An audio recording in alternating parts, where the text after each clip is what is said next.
Hi everyone, welcome to civil aspirants. दोस्तों LBSNAA दोस्तों ये वो जगह है जहां जाने का सपना हर एक सिविल एस्पिरेंट देखता है। Lal Bahadur Shastri National Academy for administration.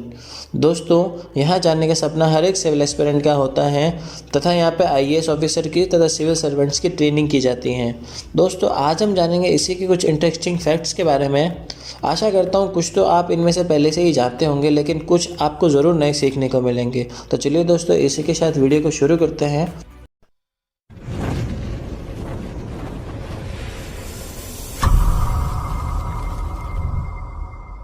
तो चलिए दोस्तों वीडियो को शुरू करते हैं और जानते हैं सबसे पहले इंटरेस्टिंग फैक्ट के बारे में जो LBSNA से जुड़ा है, वो है उसके एफिलिएशन से लेकर। दोस्तों Lal Bahadur Shastri National Academy for Administration JNU Delhi से जुड़ा है। दोस्तों Lal Bahadur Shastri National Academy for Administration यानी LBSNA से जो भी ट्रेनी पास आउट होता है उसे पब्लिक मैनेजमेंट में MA की डिग्री प्रदान की जाती है। दोस्तों नेक्स्ट जो फैक्ट हैं जो जुड़ा है LBSNA से, वो उसके place and time to time हुए चेंजेस से हैं। दोस्तों क्या आप जानते हैं 1959 से पहले IAS ऑफिसर्स की ट्रेनिंग दो अलग अलग जगह होती थी, IAS ट्रेनिंग स्कूल दिल्ली तथा IAS स्टाफ कॉलेज शिमला।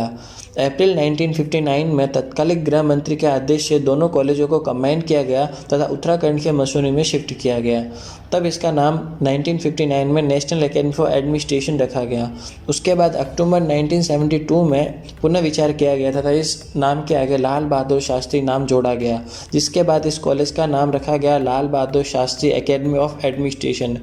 उसके बाद हालांकि इस नाम से नेशनल शब्द हटा दिया गया, लेकिन जुलाई 1973 में इस नाम के अंदर नेशनल शब्द भी जोड़ा गया, जिसके बाद इस एकेडमी का नाम Lal Bahadur Shastri National Academy for Administration हो गया, जो अब तक भी यही है यानी LBSNAA। दोस्तों नेक्स्ट जो फैक्ट है जो LBSNA से जुड़ा है वो है इसके foundation course related.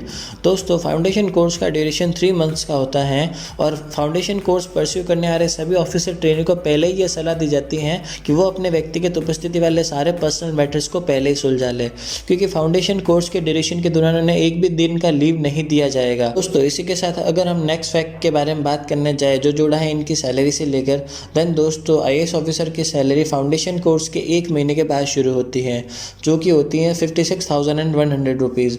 IAS officer को यह पहले ही सलाह दी जाती है कि वो जब ट्रेनिंग करने आए देन अपने लिए 1 महीने का पर्याप्त खर्च पहले ही कैरी करके लेके आए। IAS ऑफिसर की जो मंथली सैलरी होती हैं जो फाउंडेशन कोर्स के 1 महीने बाद उन्हें मिलना शुरू होती हैं, वो होती है 56,100 रुपये। उसमें से 10,000 रुपये मेस एंड इस्टेब्लिशमेंट चार्जेस के रूप में काट लिए जाते हैं। इसके बाद LBSNA में विभिन्न प्रकार के क्लब तथा सोसाइटीज़ के सब्सक्रिप्शन फ़ीस के रूप में उनसे 3100 रुपये और चार्ज किए जाते हैं। इसी के साथ हॉस्टल के इलेक्ट्रिसिटी एंड वाटर चार्जेस के रूप में 175 रुपीज़ भी उनके डिडक्ट किए जाते हैं। इसी के साथ कटते कटते उनकी सैलरी 42,825 रुपीज़ बच जाती हैं जो उन्हें मिलती हैं। इसी के साथ अगर एक IAS ऑफिसर अपने खाने पीने तथा अपने व्यक्तिगत खर्चों पर और अधिक खर्च करे देन उनकी सैलरी और भी ज़्यादा घट सकती हैं। दोस्तों नेक्स्ट जो फैक्ट है जिसे जानकर आप शायद ज़रूर हैरान हो जाओगे जो जुड़ा है LBSNA में ट्रेनिंग कर रहे ऑफिसर्स से। दोस्तों क्या आप जानते हैं एक एग्रीमेंट के तहत LBSNA में न केवल भारत के बल्कि बांग्लादेश, भूटान, म्यांमार तथा मालदीव के सिलेक्टेड सिविल सर्वेंट्स की भी ट्रेनिंग होती है। जी हाँ दोस्तों, LBSNA में न केवल भारत के सिविल सर्वेंट्स की बल्कि बांग्लादेश, भूटान, म्यांमार तथा मालदीव के सिलेक्टेड सिविल सर्वेंट्स की भी ट्रेनिंग की जाती है। नेक्स्ट जो फैक्ट हैं जो LBSNA से जुड़ा है वो इसके ड्रेस कोड से रिलेटेड हैं। दोस्तों क्या आप जानते हैं LBSNA में क्लास के दौरान जेंटलमैन ऑफिसर ट्रेनी को कोट तथा ट्राउज़र के साथ नेक टाई पहनना कंपलसरी होता है। इसी के साथ वो या बिजनेस सूट तथा उसके साथ नेक टाई भी वियर कर सकते हैं। हालांकि नेक टाई उन्हें मंडे तथा ट्यूसडे को ही पहनना कंपलसरी होता है। अदर वर्किंग डेज के दौरान वो फुल स्लीव फॉर्मल शर्ट के साथ ट्राउज़र विद ब्लेजर भी वियर कर सकते हैं। इसी के साथ वो कोट विद ट्राउज़र भी पहन सकते हैं। इसी के साथ लेडी ऑफिसर ट्रेनी को क्लासेस के दौरान साड़ी, फॉर्मल सलवार कमीज़ या फिर चूड़ीदार या कुर्ता वो पहन सकती हैं। इसी के साथ अगर लेडी ऑफिसर ट्रेनी चाहे देन वो फुल स्लीव का फॉर्मल सूट या फिर बिजनेस सूट भी पहन सकती हैं। इसी के साथ ब्रेकफास्ट, लंच तथा डिनर के दौरान सबको फॉर्मल ड्रेसेस पहनना अनिवार्य होता है। जेंटलमैन ऑफिसर ट्रेनी ब्लैक जोधपुरी सूट या फिर लाइट एंड वाइट कलर का जोधपुरी सूट भी पहन सकते हैं। तथा लॉन्ग सूट तथा विथ नेक टाई भी पहन सकते हैं। इसी के साथ lady officer training lunch, breakfast and dinner के दौरान साड़ी, सलवार कुर्ता या फिर चूड़ीदार या फिर फॉर्मल सूट भी पहन सकती है।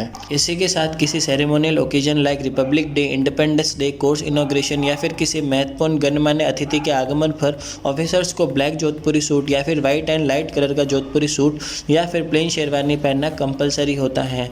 वहीं पे लेडी ऑफिसर्स को ओनली साड़ी पहनना कंपलसरी होता है। दोस्तों नेक्स्ट जो फैक्ट हैं जो LBS से जुड़ा है वो उसके डायरेक्टर्स ऑफिस से रिलेटेड हैं। दोस्तों डायरेक्टर्स ऑफिस पूरी तरह लकड़ी से निर्मित एक ऑफिस है जिसमें कई तरह के पुराने फ़ोटोज़ लगे हुए हैं जो कि एकेडमी के इतिहास के बारे में जानकारी देते हैं। दोस्तों ऑफिस के जस्ट बगल में भारत के दूसरे प्रधानमंत्री रहे लाल बहादुर शास्त्री जी की स्टैचू भी हैं। दोस्तों LBS में एक फुल टाइम शॉप भी हैं जो कि ऑफिसर ट्रेनी की ज़रूरत का सामान प्रोवाइड करती हैं। दोस्तों ऑफिसर ट्रेनी की ज़रूरत के सामान में वहाँ पे riding helmet, track suit, academic sweater, academic t-shirt, academic tie, इसी के साथ paper weight, leather pouch, key chain, card holder black तथा गोल्डन कलर में भी अवेलेबल होते हैं। इन सब पे प्रसिद्ध LBS का फेमस लोगो भी लगा हुआ होता है। दोस्तों नेक्स्ट जो फैक्ट हैं जो LBS से जुड़ा है वो उसके मोबाइल फ़ोन के उपयोग से रिलेटेड हैं।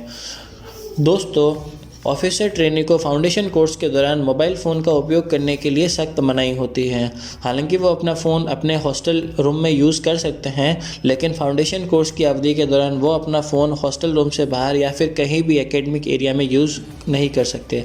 अगर उन्हें फाउंडेशन कोर्स के दौरान फ़ोन यूज़ करते हुए पकड़ा जाता है तो उनका फ़ोन जब्त कर लिया जाता है तथा उन पर भारी जुर्माना भी लगाया जाता है। इसी के साथ दोस्तों IAS ऑफिसर को धूम्रपान करने तथा शराब के सेवन की भी सख्त मनाही होती है।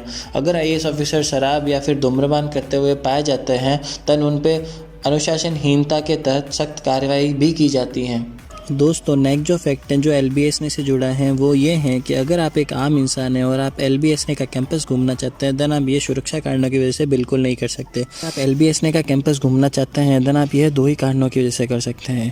पहला, यदि आपको वहाँ की एडमिनिस्ट्रेशन के द्वारा आपको इन्वाइट किया जाए एज अ गेस्ट स्पीकर के रूप में ऑफिसर ट्रेनी को संबोधित करने के लिए, और सेकेंड ये है कि अगर आपके रिलेटिव्स में से कोई ऑफिसर वहाँ पर ट्रेनिंग कर रहा हो देन आप एज अ गेस्ट या फिर रिलेटिव की तरफ से LBS का कैंपस घूम सकते हैं। तो चलिए दोस्तों मिलते हैं ऐसे ही एक अगले वीडियो में। तब तक हंसते रहिए, मुस्कुराते रहिए तथा साथ साथ पढ़ते रहिए।